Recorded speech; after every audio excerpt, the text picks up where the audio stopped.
DK Shivakumar ಪ್ರವಾಸವನ್ನ ಮಾಡ್ತಾ ಇದ್ದಾರೆ. ಇಡೀ ದಿನ ಸ್ವಕ್ಷೇತ್ರದ ಪ್ರವಾಸವನ್ನ ಕೈಗೊಂಡಿದ್ದಾರೆ ಸಿಎಂ ಡಿಕೆ ಶಿವಕುಮಾರ್.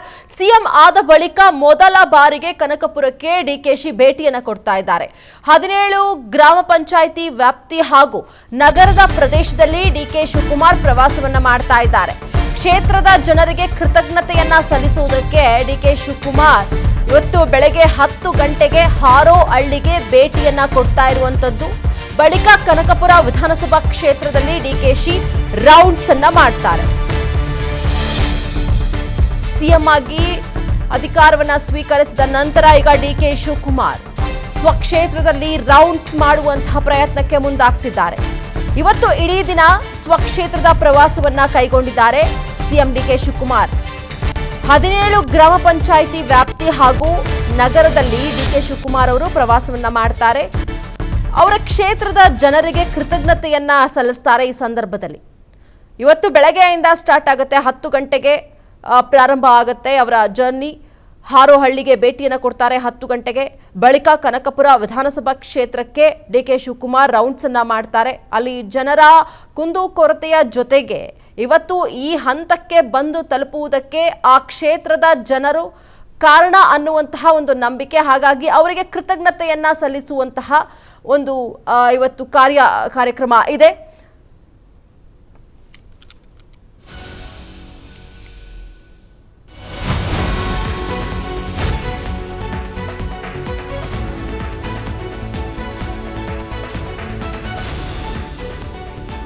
ಹಾರೋಹಳ್ಳಿ ಮತ್ತು ಕನಕಪುರ ತಾಲೂಕಿನಲ್ಲಿ ಡಿಕೆ ಶಿವಕುಮಾರ್ ಇವತ್ತು ಪ್ರವಾಸವನ್ನ ಕೈಗೊಳ್ತಾ ಇದ್ದಾರೆ. ಸಿಎಂ ಆಗಿ ಅಧಿಕಾರ ಸ್ವೀಕರಿಸಿದ ನಂತರ ಕ್ಷೇತ್ರದ ಜನರಿಗೆ ಕೃತಜ್ಞತೆಯನ್ನ ಸಲ್ಲಿಸುವಂತಹ ಒಂದು ಕಾರ್ಯಕ್ರಮ ಇವತ್ತು ಇಟ್ಕೊಂಡಿದ್ದಾರೆ. ಸೊ ಹಾಗಾಗಿ 17 ಗ್ರಾಮ ಪಂಚಾಯಿತಿ ವ್ಯಾಪ್ತಿ ಜೊತೆಗೆ ನಗರದ ಪ್ರದೇಶದಲ್ಲಿ ಇವತ್ತು ಡಿಕೆ ಶಿವಕುಮಾರ್ ಅವರು ಪ್ರವಾಸವನ್ನ ಕೈಗೊಳ್ತಾ ಇರುವಂತದ್ದು ಸಾಕಷ್ಟು ಕುತೂಹಲಕ್ಕೆ ಕಾರಣ ಆಗ್ತಾ ಇದೆ. ಅಲ್ಲಿನ ಜನರು ನಮ್ಮ ಕ್ಷೇತ್ರದ ಒಬ್ಬ ನಾಯಕ ಇವತ್ತು ಸಿಎಂ ಆಗಿ ಅಧಿಕಾರವನ್ನ ಸ್ವೀಕರಿಸಿರುವಂತದ್ದು ಒಂದು ರೀತಿಯ ಖುಷಿಯ ಸಂಗತಿ. ಈ ಹಿನ್ನೆಲೆಯಲ್ಲಿ ಆ ಜನರಿಗೆ ಒಂದು ಕೃತಜ್ಞತೆಯನ್ನು ಸಲ್ಲಿಸುವಂತಹ ಪ್ರಯತ್ನಕ್ಕೆ ಡಿಕೆ ಶಿವಕುಮಾರ್ ಅವರು ಮುಂದಾಗ್ತಾ ಇದ್ದಾರೆ. ಕಾರ್ಯಕ್ರಮ ಇವತ್ತು ಅಂದ್ರೆ 10 ಗಂಟೆಗೆ ಇವತ್ತು ಹಾರೋಹಳ್ಳಿಗೆ ಭೇಟಿಯನ್ನ ಕೊಡ್ತಾರೆ. ಅದಾದ ನಂತರ ಕನಕಪುರ ವಿಧಾನಸಭಾ ಕ್ಷೇತ್ರಕ್ಕೂ ಕೂಡ ಭೇಟಿಯನ್ನು ಕೊಟ್ಟು ಅಲ್ಲಿನ ನಾಯಕರುಗಳ ಜೊತೆ ಜನರ ಜೊತೆ ಒಂದಷ್ಟು ಮಾತುಕತೆಯನ್ನ ನಡೆಸ್ತಾರೆ ಅನ್ನುವಂತಹ ಮಾಹಿತಿ ಸಿಗ್ತಾ ಇದೆ. ಸೊ ಈ ಹಂತಕ್ಕೆ ಇಷ್ಟು ವರ್ಷಗಳ ರಾಜಕೀಯ ಬೆಳವಣಿಗೆಯಲ್ಲಿ ಅಲ್ಲಿನ ಜನರು ಆ ಕ್ಷೇತ್ರದ ಜನರ ಒಂದು ಕೊಡುಗೆ ಸಾಕಷ್ಟು ಇದೆ. ಹಾಗಾಗಿ ಅವರಿಗೆ ಒಂದು ಕೃತಜ್ಞತೆ ಭಾವವನ್ನ ಸಲ್ಲಿಸುವಂತಹ ಪ್ರಯತ್ನಕ್ಕೆ ಡಿಕೆ ಶಿವಕುಮಾರ್ ಅವರು ಮುಂದಾಗ್ತಾ ಇದ್ದಾರೆ.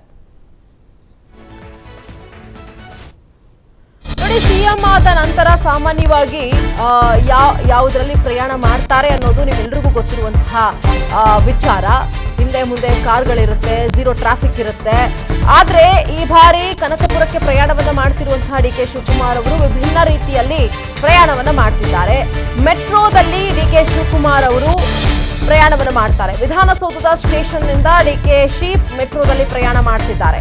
ಝೀರೋ ಟ್ರಾಫಿಕ್ನಿಂದಾಗಿ ವಾಹನ ಸವಾರರಿಗೆ ತೊಂದರೆ ಆಗುತ್ತೆ ಅನ್ನುವಂತಹ ಹಿನ್ನೆಲೆಯಲ್ಲಿ ಕನಕಪುರ ರಸ್ತೆಯವರೆಗೂ ಕೂಡ ಮೆಟ್ರೋ ರೈಲ್ನಲ್ಲಿ ಸಂಚರಿಸುವಂತಹ ನಿರ್ಧಾರವನ್ನು ಮಾಡಿದ್ದಾರಂತೆ. ಕೆಲವೇ ಕ್ಷಣಗಳಲ್ಲಿ ವಿಧಾನಸೌಧದ ಸ್ಟೇಷನ್ನಿಂದ ಪ್ರಯಾಣವನ್ನು ಪ್ರಾರಂಭಿಸುತ್ತಾರೆ. ಬಳಿಕ ರಸ್ತೆ ಮಾರ್ಗವಾಗಿ ಸಿಎಂ ಡಿಕೆ ಶಿವಕುಮಾರ್ ತೆರಳುತ್ತಾರೆ. ಸಿಎಂ ಬರ್ತಿದ್ದಾರೆ ಅಂತ ಹೇಳಿದ್ರೆ ಸಾಮಾನ್ಯವಾಗಿ ಝೀರೋ ಟ್ರಾಫಿಕ್ ಇರುತ್ತೆ. ಇದು ಸಾಮಾನ್ಯ ಜನರಿಗೆ ಆಗುವಂತಹ ತೊಂದರೆ. ಸಾಕಷ್ಟು ಬಾರಿ ನಾವು ಕೂಡ ಬೈಕೊಂಡಿದ್ದೀವಿ ಟ್ರಾಫಿಕ್ ಅಲ್ಲಿ ನಿಂತ್ಕೊಂಡು.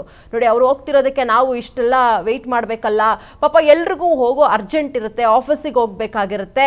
ಅಂತಹ ಸಂದರ್ಭದಲ್ಲಿ ಝೀರೋ ಟ್ರಾಫಿಕ್ ಮಾಡಿಬಿಟ್ರೆ ತುಂಬಾ ಜನರಿಗೆ, ಸಾಮಾನ್ಯ ಜನರಿಗೆ ಪಾಪ ಟೈಮ್ ಸೆನ್ಸ್ ಅನ್ನೋದಿರುತ್ತಲ್ಲ, ಅದು ಒಂದು ಕಡೆ ತೊಂದರೆ ಆಗ್ತಾ ಇತ್ತು. ಹಾಗಾಗಿ ಈ ಒಂದು ಅವಸ್ಥೆನೇ ಬೇಡ ಅಂತ ಹೇಳ್ಬಿಟ್ಟು ಇವಾಗ ಮೆಟ್ರೋವನ್ನ ಬಳಕೆ ಮಾಡ್ಕೊಳ್ತಾ ಇದ್ದಾರೆ.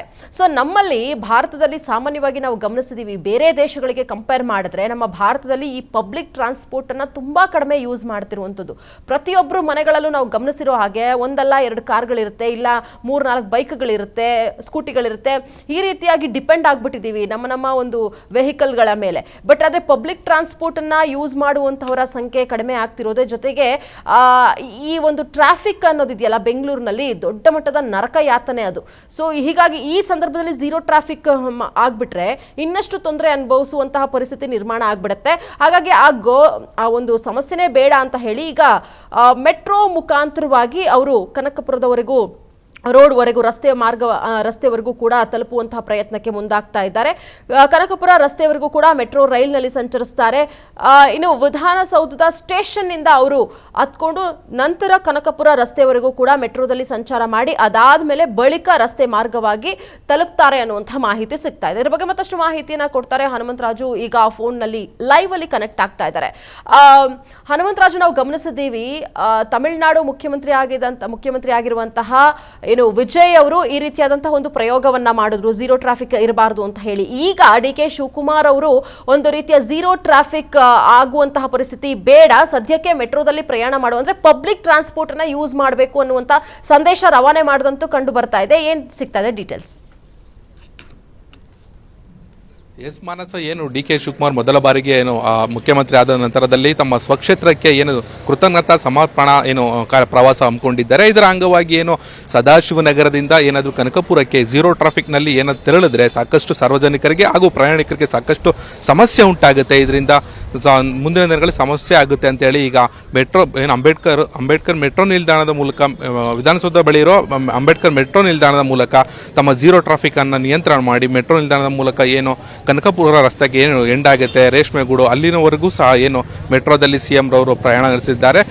ಸಹಜವಾಗಿ ಝೀರೋ ಟ್ರಾಫಿಕ್ನಿಂದಾಗಿ ಏನಾದರೂ ತೆರಳಿದ್ರೆ ಸಹಜವಾಗಿ ಸಾರ್ವಜನಿಕರಿಗೆ ಸಾಕಷ್ಟು ಸಮಸ್ಯೆ ಉಂಟಾಗುತ್ತೆ. ಅಲ್ಲದೆ ಈಗಾಗಲೇ ಪ್ರಮಾಣ ವಚನ ಸಂದರ್ಭದಲ್ಲಿ ಸಾಕಷ್ಟು ಸಮಸ್ಯೆ ಉಂಟಾಗಿತ್ತು.